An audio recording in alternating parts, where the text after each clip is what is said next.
Mike waited for the door to close. He listened to Max's footsteps tap across the concrete porch. As soon as he was sure she was gone, he clenched his fist and squeezed his eyes closed so hard that his entire body trembled. Mike clammed his mouth closed, too. If he hadn't, he was sure he would scream.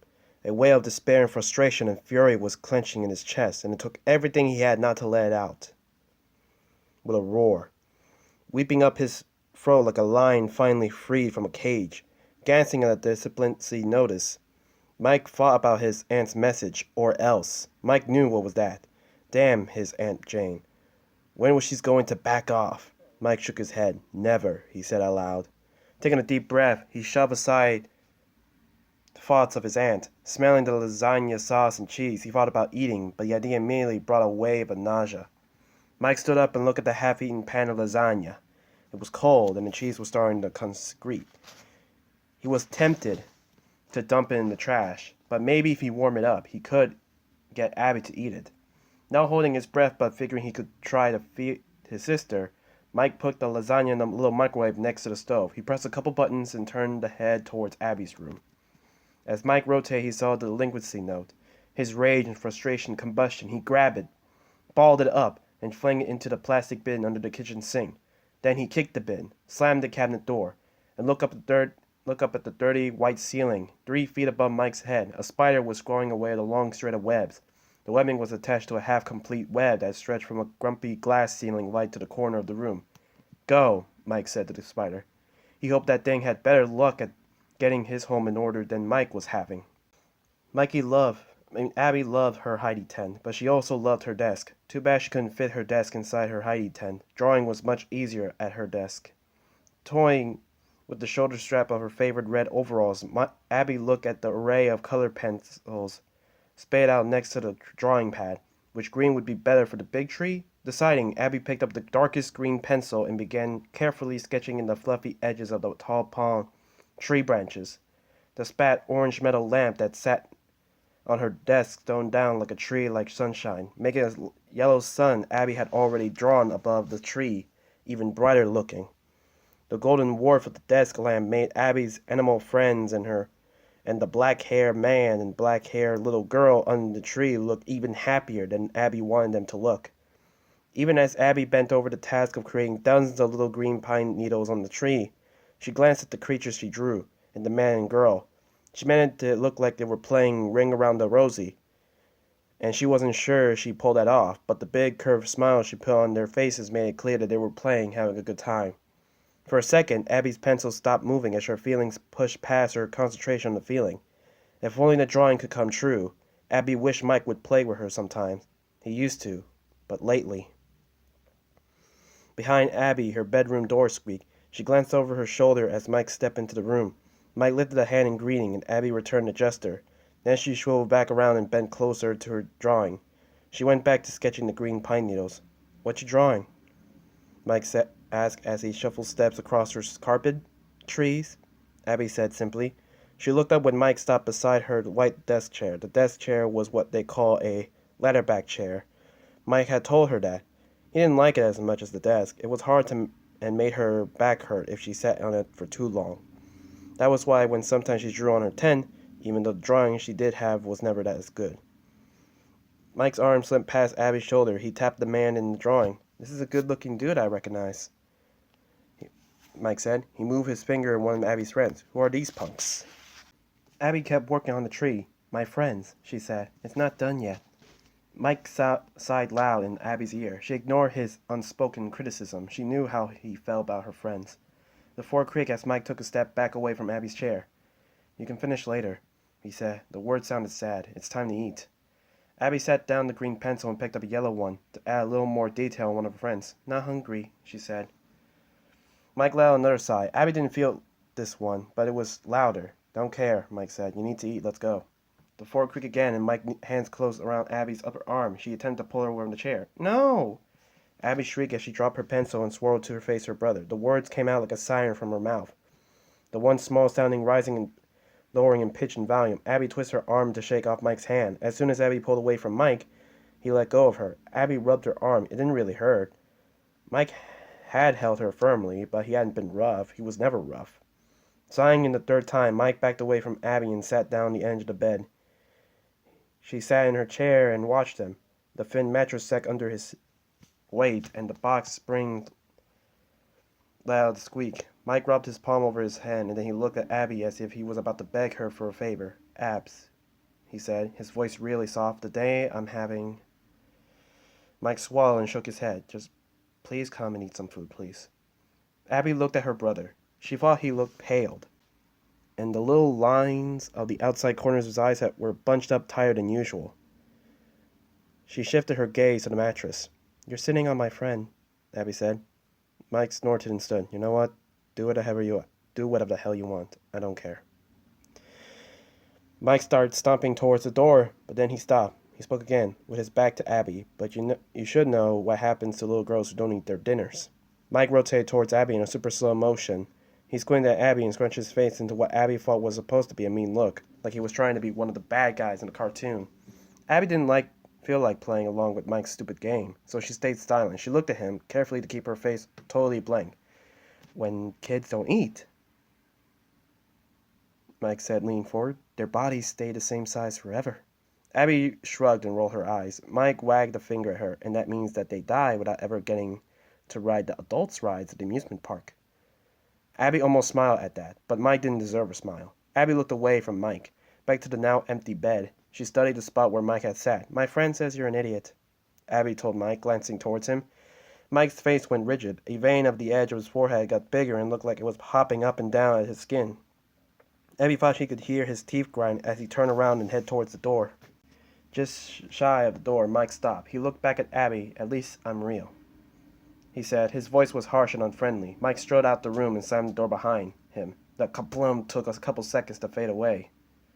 The yucky feeling Mike left behind lingered for longer than that. Abby looked over the bed. "He doesn't mean it," he said. "He has stress."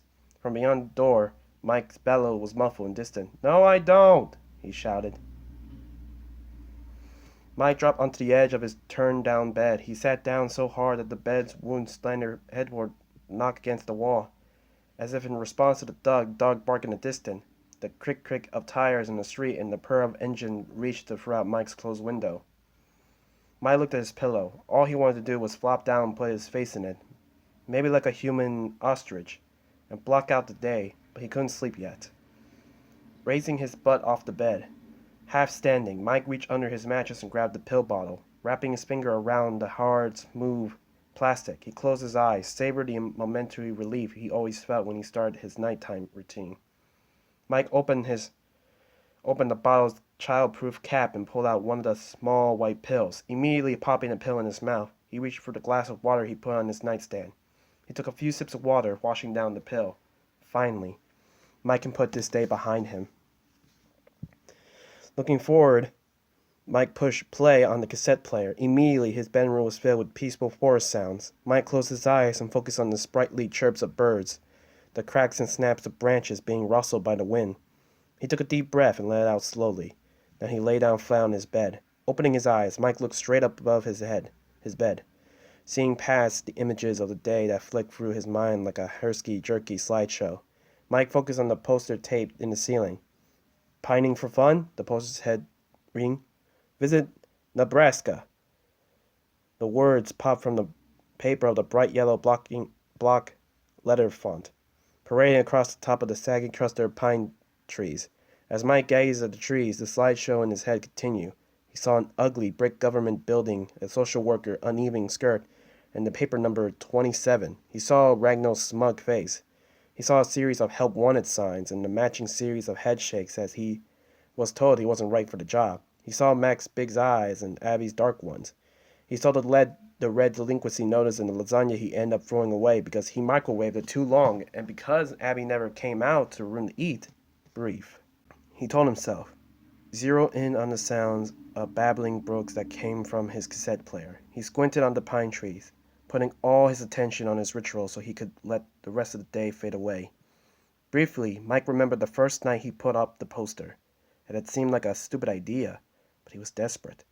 That night, it had taken forever for the cassette sounds and poster image to work their magic. Now, though, the effect was almost immediate. In a matter of seconds, Mike's mind let go of the day impressions. His consciousness slipped into the pine tree scene, and the forest sounds grew clearer, more and more realistic. Mike's gaze was full on commitment now. He was honed in. The forest was no longer a picture to poster. The trees weren't frozen in the photo. They were moving. The sounds didn't come from the cassette. They came from real forest. The wind that Mike could hear was swaying in the trees in a gentle back and forth rhythm. Mike's eyelids began to flutter. Then he felt them droop, lower and lower, close. But the trees didn't disappear. A gentle breeze caressed the heavy branches of the cluster of pine trees, the branches slimming back and forth in what almost looked like a coursing dance. In front of the trees, a beam of sunshine slanted onward the bright green wild grass. The light catches moisture of the tip of the grass blades, making them sparkle. Above the grass, caught in the sun's brilliant illumination, an orange toy plane arcs through the air. The little boy's hand gripped at the body of the plane. The little boy looks about 4 years old. The boy had tousled black hair and a bow-like lip. "Garrett," a woman's voice called out. "Stay close." Garrett and his airplane whipped past the picnic table and disappeared from view as the red spray of ketchup splattered over the burger of the paper plate lying on the table. A smiling dark-haired man, who looks like an adult version of little Garrett, walks past the picnic table. The man, carrying a couple sleeping bags, laughs and calls out, "How about some burgers with that ketchup, hun?" Mike, 12 years old and all about having fun, grins at his mom. He looked at the ketchup bottle in his hand and winks at Mike. "Everything's better swimming in ketchup, right, Mike?" "Right." Mike reaches his soda and accidentally knocks over the bottle of the twunk. The soda fizzing escaped from the bottle and sprayed across the table. The fountain brownish liquid sounded like it's hissing against the pool of the woods. "Oops," Mike's mom said. She turns away from the table. "I'm going to go grab a towel. Keep an eye on your brother." Mike starts to turn towards Garrett, but as soon as he does, the edge of the frisbee nearby gazes at Mike's gaze as it whisks past. Mike instantly jumps up and jogs away from the picnic table and retrieves the bright blue disc, which has landed on the edge of his family campsite. Mike reached the frisbee in seconds, and he bent over to pick it up. As his hands closed over the plastic rim of the disc, Mike hears the sound of a car engine revving. Mike straightens and looks around. He doesn't see the car, but there was something else more important that he doesn't see. "Garrett?" Mike calls. Garrett was nowhere in sight, frisbee dangling from his hand. Mike starts walking towards the far side of the campsite. His pace was casual at first, then his brother's continuing absence filled him with urgency. Mike starts trotting towards the tree of the line of the little road that lands on the site. "Garrett?" Mike calls out. Mike hears the crackling, ping sounds of tires turning over gravel. Through the trees, he sees the hulking shape of a black car as it peels away from the campgrounds. Mike breaks out into a full-out run. "Garrett!" Mike's shout is thrilling and increasing. Mike is in the trees now. The long pine needles poke at his face. The branches slap at him. It feels like they were trying to grab him. Fallen twigs and pine cones crackle under Mike's feet. His nostrils were filled with the sharp smell of pine resin and the moist scene of the ground's soft soil. Mike burst out of the trees just in time to see the black car picked up speed. The car was about 50 feet past Mike. It's zooming away. Mike, panting hard, looks towards the back of the car. His heart feels like it was being twisted in the chest as he looks at the car's rear window. "Garrett!" Mike gasped. Garrett's pale, wide-eyed face looked back at Mike through the window, clutching his orange airplane. Garrett put a hand on the glass. Garrett's eyes were filled with tears. His mouth was wide open, calling out. Mike opened his mouth too. He starts to let out a scream. The beep, beep, beep of Mike's alarm felt like a lasso that clinged up around him and yanked him out of sleep. Pulling a face, Mike reached out for his alarm. Today, his palm managed to find the top of the alarm. As soon as the beeping stopped, Mike moodily went through his morning routine. Cassette player off, rewind, pills under the mattress, push-ups. Mike's head didn't hurt as much this morning, but that didn't mean he felt any better. He wouldn't feel better until he could fix things. And after 13 years of trying, he started to think that would never happen.